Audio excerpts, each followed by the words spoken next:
1956년도에요. 미국의 유명한 신문에 일면에 어떤 기사가 났는데 짐 엘리엇이라는 사람과 그리고 함께했던 5명이 남미의 오지에서 죽게 되었다라는 기사입니다. 짐 엘리엇은 선교사고요. 그리고 20대 청년이었습니다. 이 사람은 이제 신학대학을 나왔는데 휘튼 대학교라는 곳에 가서 열심히 공부를 했대요. 그리고 수석으로 졸업을 했고 운동도 잘해서 학교에서 굉장히 인기가 많았던 사람이라고 그래요.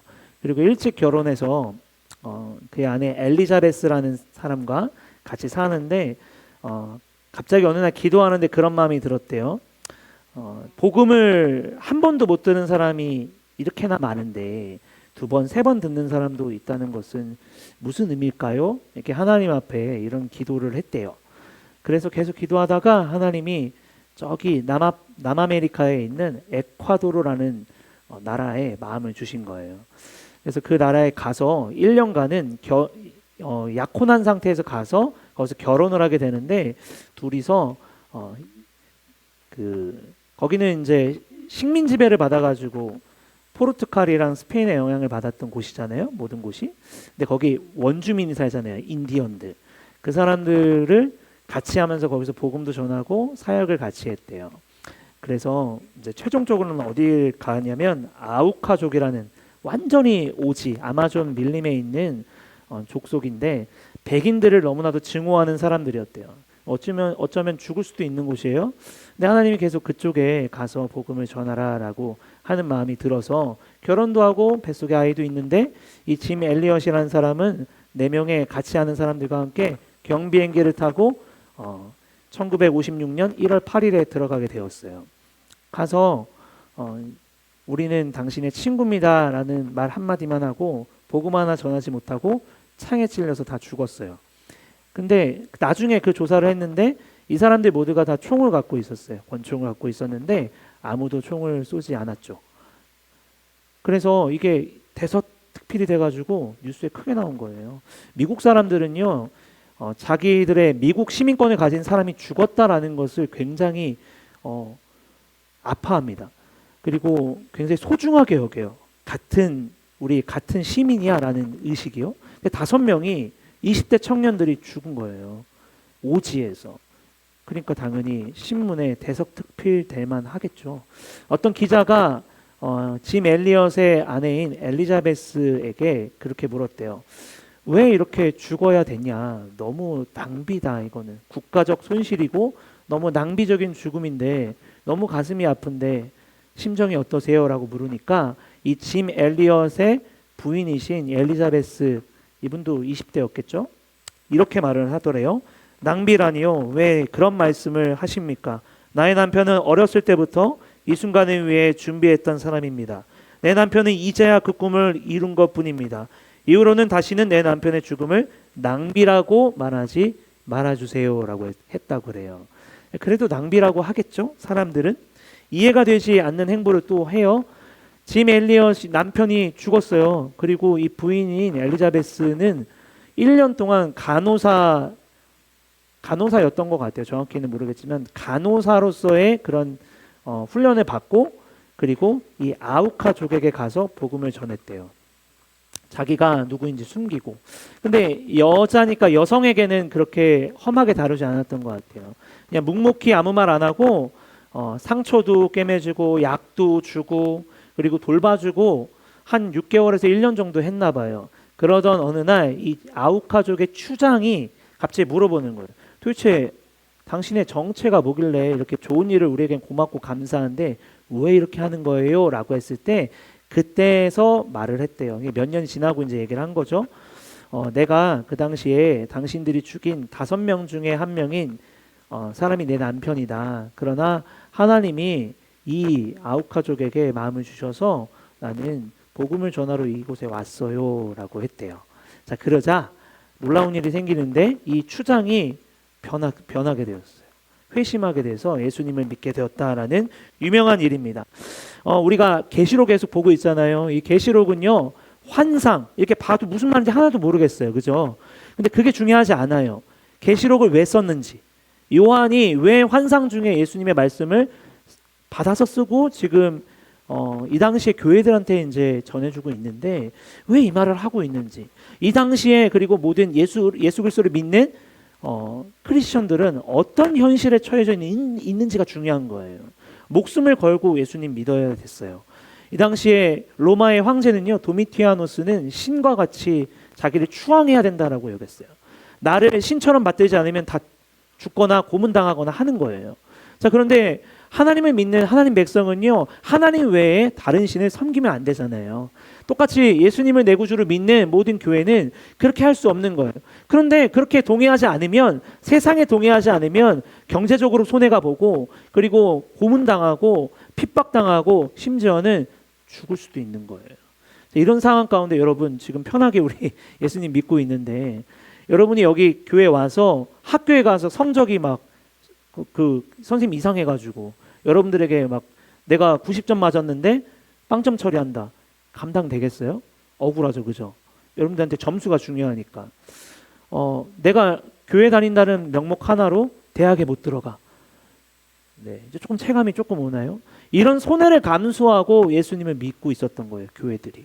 이런 말도 안 되는, 내가 예수님을 믿는다는 것만으로 손해보고 고문당하고 감옥에 갇히고 죽임당하는 상황 속에서 요한계시록은 이 당시에 교회들에게 위로를 줘요. 아니다, 하나님 다 알고 있고 하나님은 하나님 백성을 위로하고 함께하고 종국에는 하나님 다시 오실 거예요, 예수님 다시 오실 거예요 라는 말을 지속적으로 하는 성경이 요한계시록이에요. 그래서 핍박도 많고 박해가 많았는데, 특별히 오늘 읽은 7장은 어떤 내용이냐면 핍박받는 교회에게 위로해 주고 있어요. 그리고 도전해 주고 있어요. 지금은 하나님이 지금 상황에서도 하나님은 여전히 우리를 알고 있고, 그리고 여러 가지 상황 속에서 하나님은 지켜주실 거예요 라는 위로를 하고 있습니다. 훗날에 예수님이 다시 오시죠. 네, 우리에게 체감 별로 안 올 수 있겠지만, 근데 이 당시에 예수님을 그렇게 믿고 있었던 사람들은 너무 바랬어요. 그냥 오셨으면 좋겠다, 빨리 오셔서 내게 가해지는 이런 핍박들, 어려움들 없었으면 좋겠다. 여러분, 그러면 여기서 합리적인 생각을 할 수 있어요. 그냥 안 믿으면 되는 거 아니야? 라고 생각할 수 있겠죠. 왜 이렇게 목숨을 걸고 믿냐고요. 이게 중요한 거예요. 오늘 말씀을 여러분들과 같이 나누기 위해서 정말 생각을 많이 했는데요, 이거를 그냥 단순하게 믿는 어른들, 성도분들에게는 너무 쉬운 개념이에요. 이 말씀이 뒤로 가면 천상의 하나님을 만나고 예수님이 다시 오셨을 때 예배드리는 모습이 나와요. 그런데요, 이게 이해가 되기 위해서는 왜 이렇게 목숨을 걸고 예수를 믿었냐고요. 왜 이렇게 손해가 가는데도 왜 타협을 안 했냐고요. 왜 짐 엘리엇이라는 사람은 그 젊은 나이에 허무하게 죽을 수밖에 없었냐고요. 죽을 줄 알면서. 이걸 알아야 이 말씀을 알겠더라고요. 엘리자베스 여사가 그렇게 말을 하니까 이 추장이 회심했잖아요. 나중에 빌리그리암이라는 되게 유명한 목사님이 있었는데 지금 뭐 소천하셨지만, 그 전도 집회 때 이 추장을 세워서 이렇게 간증하게 했는데, 이 추장이 이런 말을 했대요. 회심하고 나서 우리들은 그분들에게 복음을 받고 하나님을 믿게 되었습니다. 그 젊은이들의 희생이 아니었다면 우리는 아직도 그렇게 살고 있었을 것입니다. 그분들의 죽음으로 인해 우리들은 빛을 보게 되었습니다. 우리도 오래 살기를 원치 않습니다. 주님처럼 그분들처럼 살기를 원합니다.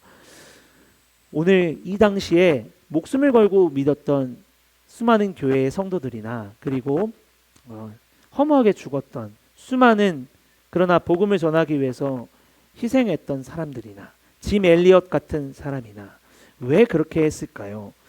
가치를 알았기 때문에 그래요. 내 목숨과도 바꿀 수 있는 가치. 내 목숨이 제일 소중해요. 모든 사람은 내가 안 죽고 싶죠. 오래 살고 싶죠. 건강하고 싶죠. 저도 그래요. 그렇지만 내가 이 땅에서 사는 것보다 더 귀중한 가치를 발견한 거예요. 그래서 내 목숨과 바꿀 수 있을 만한, 여러분들도 살면서 여러분들이 좋아하고 여러분들이 가치를 부여하는 것을 발견할 수 있잖아요. 예를 들면요, 내가 요즘에 몸매를 막 가꾸잖아요. 내가 몸매를 가꿔서 내가 자존감을 얻고, 내 가치예요, 그거는. 그러니까 내가 힘들지만 그렇게 몸을 단련하죠. 여러분이 열심히 공부하는 이유가 분명히 있는 친구가 있을 거예요. 왜 할까요? 내가 더 나은 사람이 되기 위해서. 가치예요, 가치. 가치 부여라는 거죠. 저는 왜 목사가 됐을까요? 그냥 했을까요? 다 각자 가치가 있단 말이죠. 근데 이분들은 왜 그렇게 했을까요? 똑같이 예수를 믿지만 내 목숨보다 더 소중한 가치를 알았기 때문에 그래요. 그래서 그랬던 것이죠. 자, 오늘 그래서 이 목숨이 위태롭고 손해보고 힘든 이 교회들에게 하나님께서는요 위로해 주는데, 오늘 1절 말씀에 보면 좀 아리송송한 이야기를 하는데 같이 읽을까요? 그 뒤에 나는 천사 넷이 땅의 네 모퉁이에 서서 땅의 네 바람을 붙잡아서 땅이나 바다나 모든 나무에 바람이 불지 못하게 막고 있는 것을 보았습니다. 천사 넷이 등장하죠. 말씀을 좀 계속 띄워주세요. 네 모퉁이에 서 있다라고 말하고 있어요. 이 네 모퉁이는 동서남북을 가리키는데 전 지구적인, 그러니까 그 위에서 천상의 존재에서, 말하기도 어렵네요. 전 인류로 다 볼 수 있는, 그러니까 천사 넷이 그렇게 세상을 보고 있다 이 말인 거예요. 세상을 보는데 어떤 모습을 봤죠? 네 바람을 붙잡고 있대요. 그리고 땅이나 바다나 모든 나무 바람이 불지 못하게 막고 있다. 바람을 누군가 막고 있는데 하나님이 붙잡고 있는 거예요. 근데 이 바람이 상징하는 건 뭘까요? 세상 살다 보면 어려움들 있잖아요. 그리고 핍박, 어려움, 심판, 이런 걸 하나님 붙잡고 있다. 근데 누가 봤다고요? 네 천사가 세상의 모퉁이 끝에서 세상을 다 내다볼 수 있는 그곳에서 바라보고 있다라는 거예요. 땅이나 바다나 모든 나무에 바람이 불지 못하게 막고 있다. 자, 이 바람을 막고 있는 것은 뭐냐면 하나님 백성들, 하나님을 정말 신실하게 믿는 하나님 백성들을 위해서 세상에 부는, 세상의 경세가 되었던, 개인의 어려움이 되었던, 여러 가지 어려움이 되었던 전쟁과 난리 속에서도 하나님은 그 바람을 붙잡고 지켜주고 계시다라는 것을 네 명의 천사가 보았고, 그것을 지금 환상 중에 요한에게 말씀하고 있는 거예요. 자, 3절과 4절입니다. 같이 읽읍시다. 우리가 우리 하나님의 종들의 이마에 도장이 찍을 때까지는 땅이나 바다나 나무들을 해하지 말아라. 내가 들은 바로는 도장에 찍힌 사람의 수가 14만 4천 명이었습니다. 이와 같이 이마에 도장을 받은 사람들은 이스라엘 자손의 각 지파에서 나온 사람들이었습니다. 라고 말하고 있어요. 자, 먼저 우리가 볼 것은, 말씀을 좀 띄워주시면요, 4절에 우리가 우리 하나님의 종들의 이마에 도장을 찍혔다라고 지금 말하고 있어요. 이마에 도장을 찍었다라는 말은요, 이 당시에 노예는요 불로 이렇게 쇠를 달궈가지고 이마에다가 지졌대요. 그러면은 이 상처가 남아서 노예라고 써 있는 거예요. 그러니까 그 사람은 이게 안 지워져, 계속. 그러니까 그것처럼 하나님께서는요 우리의 이마에 구원받은 백성에게 도장을 찍어 주셨다라는 거예요. 이 당시에 노예는 자기 주권이 없어요. 인권이 없어요. 그냥 나는 주인에게 종속된 존재예요. 주인이 하라면 하고 자라면 자고 먹으라면 먹는 거예요. 나는 이제 사람이 아니에요. 마치 그냥 우리는 우리 요즘에 키우는 반려견보다도 못한 존재인 거예요. 완전 진짜 짐승보다 못한 존재가 노예였어요. 인권이 어딨어. 그냥 시키는 대로 하는 거죠. 잠도 내 맘대로 못 자요. 쉬는 것도 내 맘대로 못 해요. 자, 그렇듯이 하나님의 인침, 하나님의 도장이 우리 이마에 믿는 성도들에게 찍혀 있다라는 것은 뭘 말하냐면 우리의 모든 소유와 우리의 모든 의지가 하나님께 속해 있다라는 거예요. 이 땅을 창조하시고 우리를 구원하신 예수님께 우리가 속한 존재입니다라는 것을 이야기합니다. 자, 거기서 끝나는 게 아니에요. 우리 하나님은 우리를 괴롭히는 분이 아니라 지켜주는 분, 구원해 주시는 분, 그 하나님이 세상의 바람을 막고 있다라는 거예요. 지금 당장에 듣고 있는 핍박받는, 지금 요한계시록이 적혔던, 기록되었던 그 교회의 성도들은 너무 위로가 되는 거죠. 오늘 내 주변의 사람들이 막 핍박받고 있는 거예요. 내가 예수님을 믿는다는 것만으로 내가 손해보고 있는 거예요. 갈등이 되겠죠. 안 믿고 싶다. 그냥 때려칠래? 라는 순간 속에서도 하나님이 위로를 하는 거예요. 내가 지켜줄 거야. 내가 그날에는 지켜줄 거야. 내가 다시 올 거야 라고 위로하고 있는 거예요. 왜냐하면 세상은 다 없어지는데 하나님이 허락해 주신 그 나라, 하나님이 허락해 주시는 그 복음의 그 가치는요 없어지지 않기 때문에 그래요. 우리는, 여러분이 젊고 여러분이 아직 청소년이기 때문에 힘이 있지만 저는요 많이 봤어요. 이제 정말 죽을 날이 얼마 안 되신 분을 위해서 기도하러도 많이 갔고, 그리고 그 순간에 정말로 뭔가 지푸라기라도 붙잡고 심정, 우리가 그때 되면 다 알게 되는데 여러분 아직 모를 수 있지만 사람은요 다 끝이 있어. 나도요 너무 많이 느끼는데 죄송해요. 여기 저보다도 훨씬 나이 많은 선생님들 많으신데 달라요 몸이. 나 축구 못 하겠어요. 여러분들 나이 때는 정말 10시간, 초등학교 때는 정말 축구 열심히 했거든요. 돼요. 체력이 안 돼. 지금은 예, 물놀이 빠뜨릴 것 같긴 한데 예, 빠지면 그래 힘들어요. 예, 체력이 안 돼.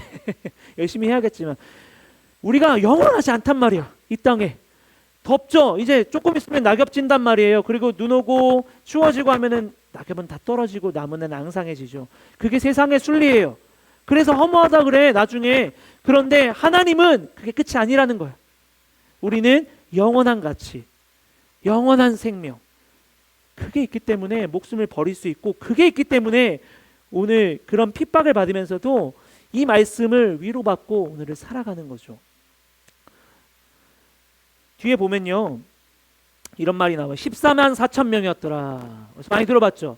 신천지 14만 4천이 15년 전에 다 채워졌는데 아직 뭐 더 있대요? 예, 이상한 애들이죠. 14만 4천이 뭘 뜻할까요? 이거는요 구원받은 하나님의 백성의 총수를 말하는데 딱 카운팅하면서 14만 4천을 세는 게 아니에요. 셀 수 없는 숫자를 말하고 있어요. 9절에도 나오는데, 자 14만 4천이 어떻게 되냐면 12 곱하기 12가 144죠. 144 곱하기 1000이 14만 4천이에요. 그럼 12 곱하기 12가 왜 될까요? 구약에 12지파 그리고 신약에 와서 12제자 12가 상징하는 게 있거든요. 그걸 곱한 수가 144예요. 144는 완전수를 뜻해요. 그럼 곱하기 1000을 했어요. 1000은 뭘까요? 이 당시에 가장 높은 수로 여겼단 말이에요. 그러니까 14만 4천은 구원받은, 진짜로 카운팅을 해서 14만 4천이 아니라 하나님의 백성이 나중에는 주님이 재림하셨을 때에 구원받은, 인침을 받은, 도장이 찍힌 백성의 총수를 상징적으로 말하고 있는 거예요. 신천지한테 그렇게 말해주세요. 그래서 5절부터 8절까지는 이제 각 지파별로 얘기를 하는데 12,000명, 12,000명 이렇게 얘기를 하거든요. 다시 한번 읽을까요? 5절부터 8절입니다. 도장에 찍힌 사람은 유다 지파에서 12,000명이요, 루벤 지파에서 12,000명이요, 갓 지파에서 12,000명이요, 아세 지파에서 12,000명이요, 납달리 지파에서 12,000명이요, 므낫세 지파에서 12,000명이요, 시므온 지파에서 12,000명이요, 레위 지파에서 12,000명이요, 이사갈 지파에서 12,000명이요, 스불론 지파에서 12,000명이요, 요셉 지파에서 12,000명이요, 베냐민 지파에서 12,000명이요. 자, 여러분들은 이거 모를 가능성이 되게 높은데 가장 먼저 5절 잠깐만 띄워주세요. 여기서 중요한 건 딱 두 가지예요. 12,000도 중요한데 12,000을 합친 게 14만 4천이에요. 그러니까 결국에는 총량을 얘기하는 거예요. 구원받은 하나님의 백성들 총량을 얘기하는데, 근데 중요한 건 유다 지파가 먼저 나오잖아요. 유다 지파의 후손으로 결국은 족보로 예수님이 탄생을 하세요. 그러니까 이거는 상징하는 게 예수 그리스도를 상징하고 있는 거예요. 메시아의 혈통을 상징하고 예수님이 중심인 공동체가 교회 공동체다라는 것을 상징을 합니다. 자, 그리고 보면 요셉 지파와 므낫세 지파가 나와요. 근데 여러분들이 성경적 지식이 있으면 이게 얘기가 좀 통할 텐데 원래 잘 언급이 안 돼요. 요셉 지파는 잘 언급이 안 돼요.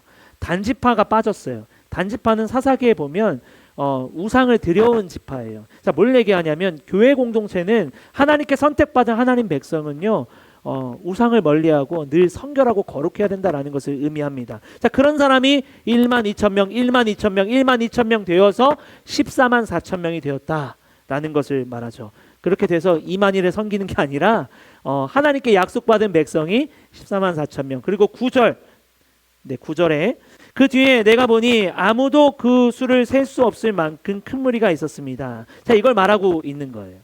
큰 무리가 되었다라는 것을 말하죠. 그리고 이제 9절 이하에는 끝절까지는 안 읽었지만 하나님을 예배하는 모습, 나중에 주님이 다시 이 땅에 오셔서 이루어질 천상의 하나님을 예배하는 모습들, 어린 양, 보좌 위에 계신 어린 양을 찬양하자라는 고백으로 시작되는 고백들을 보게 됩니다. 그래서 17절 말씀 한번 볼까요? 왜 위로가 될까요? 주님은 왜 우리를 이렇게 생각해 주시고 구원받은 하나님 백성들을 위로해 주실까요? 보좌 한가운데 계신 어린 양이 그들의 목자가 되셔서 생명의 샘물로 그들을 인도하실 것이고, 하나님께서 그들의 눈에서 눈물을 말끔히 씻어 주실 것입니다. 언제요? 주님이 다시 오실 때. 이 나라가, 하나님 나라가 완성되었을 때. 그때는 누구도 눈물 흘리지 않고 마음에 상처받지 않을 거예요. 그때는 하나님께서 다 그 눈물을 닦아주시고 그 마음의 아픔을 씻어주신다라고 약속하는 거예요. 궁극적인 신앙의 목표라면 주님이 이루시고 완성하실 하나님 나라, 이게 가장 정상적인 우리가 믿음을 갖는 믿음입니다. 여러분들에게는 부활도 믿기가 어려운 친구들도 있고 주님이 다시 오신다고가 너무나도 까마득한 이야기일지 모르겠지만, 그런데 이걸 정말 믿는 게 중요합니다. 왜 낭비인데 왜 죽을 줄 알고 그렇게 했을까요? 이것을 소망했기 때문에. 주님 다시 오시면 하나님 나라 완성될 거니까. 이 땅은 영원하지 못하니까요. 그러나 주님이 이루시고 주님이 다시 오시는 그 나라는 영원하고, 그 나라에는 눈물도 없고 아픔도 없고 그리고 슬픔도 없을 그 나라. 그 나라를 소망했기에 그 영원한 가치를 알려주기 위해서 내 목숨값도 아깝지 않다라는 거죠. 이 당시에 예수님을 믿었던 수많은 핍박받는 그리스도인들도 타협하지 않았던 이유 중에 하나가, 우리가 기다리고 또 인내한다면 주님이 다시 오셔서 우리가 영원한 행복, 영원한 평안을 누릴 것이기에 잠시 잠깐의 이 아픔은 우리가 이겨낼 수 있어 라는 믿음을 가졌던 거죠. 마태복음 13장 44절 말씀 우리 끝으로 같이 읽을까요? 너무 유명한 말씀이죠. 같이 읽읍시다. 하늘나라는 밭에 숨겨놓은 보물과 같다. 어떤 사람이 그것을 발견하면 제자리에 숨겨두고 기뻐하며 집으로 돌아가서는 가진 것을 다 팔아서 그 밭을 산다. 이 사람은 발견한 거예요. 밭에 숨겨진 보화. 내 재산을 다 팔아도 이거 하나만 사도 나는 가치 있는 사람이야를 알았죠. 그런데 이 사람 말고 나머지 사람들은 이 사람을 뭐라고 얘기했을까요? 돌았다라고 얘기했을 거예요. 쟤 돌았네. 정상이 아니구나 라고 생각했을 거예요. 왜 저렇게 낭비하지? 저 땅에 아무것도 없는데. 근데 이 사람은 발견한 거잖아요.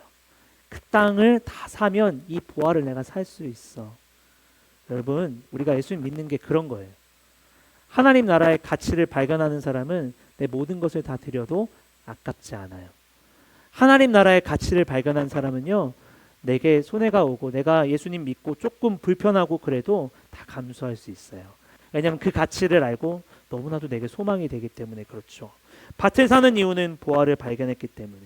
죽음을 불사하고 예수님을 놓치지 않기 위해서 애썼고, 또 자기 목숨값을 지불하면서 복음을 전하려고 했던 사람, 낭비가 아니라 그 보화를 발견했기 때문에 그렇게 할 수 있었던 겁니다. 핍박을 견딜 수 있는 이유, 그 보화를 발견했기 때문에. 저와 여러분에게도 적용해 볼까요? 여러분, 힘든 순간 많죠. 참 어려운 순간 많죠. 예수님 믿다가도 참 저는 그런 생각 많이 했어요. 저도 모태신앙이지만, 아니 하나님 믿으면 좋다며, 행복하다며, 근데 왜 이렇게 내게는 왜 이렇게 힘이 드는 거야? 왜 이렇게 어려운 거야? 저는 여러분 나이 때요, 집에 들어가기가 싫었어요. 너무 힘들었거든요. 하루하루가 싫어요. 뭔가에 꽂혀 살아야만 내가 오늘을 살아갈 수 있어요. 뭐 그만큼 힘든 친구 있을 수 있죠. 사람이 살다 보면요, 그런 경험한 적 있어요?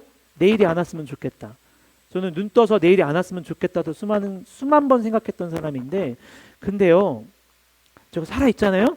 왜 살아있을 수 있을까요? 그 순간순간 고비를 넘어갈 수 있었던 이유는 그 보화를 하나씩 하나씩 발견했기 때문에 존재합니다. 여러분 앞에 오늘을 살아가면서 깔딱깔딱 진짜 참 어려운 순간이 있을 수도 있어요. 그러나 한번 좀 생각해 볼까요? 여기 T이고 J인 친구들은 좀 논리적으로 생각해 볼까요? 제가 J인데요. 왜 그럴까? 도대체? 왜 그렇게 피곤하게 믿을까? 왜 그렇게 낭비되게 믿을까? 한번 생각해 보자고요. 가치니까. 내 최고의 가치니까. 아깝지 않는 가치이기 때문에 그렇죠. 자, 그러면 저는 궁금했어요. 왜 그렇게 믿어야 될까 궁금했거든요. 그런데 그 가치를 발견하니까 알겠더라고요. 전부를 드려야 되는 거구나. 하나님 앞에 예배하는 모습도 전부를 드리고, 하나님 앞에 내가 무엇인가 하는 일을 전부를 드려서 해야 되는 거구나.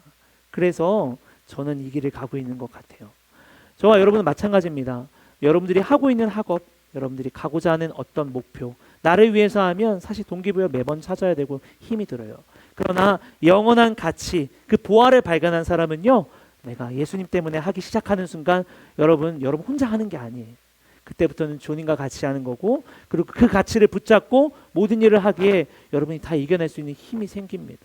바라건대 저와 여러분이 영원한 가치, 지금은 도대체 무슨 말을 하고 있는 거야 목사님이 라고 생각할 수 있는 이 가치를 발견하고, 이게 이거구나, 이게 정말 소중한 가치구나 라는 것을 믿고 발견하며 여러분의 삶의 모든 부분에 있어서 그 가치를 따라서 살아가며 하나님께 기쁨이 되기를 주님의 이름으로 간절히 축복하고 축원드립니다.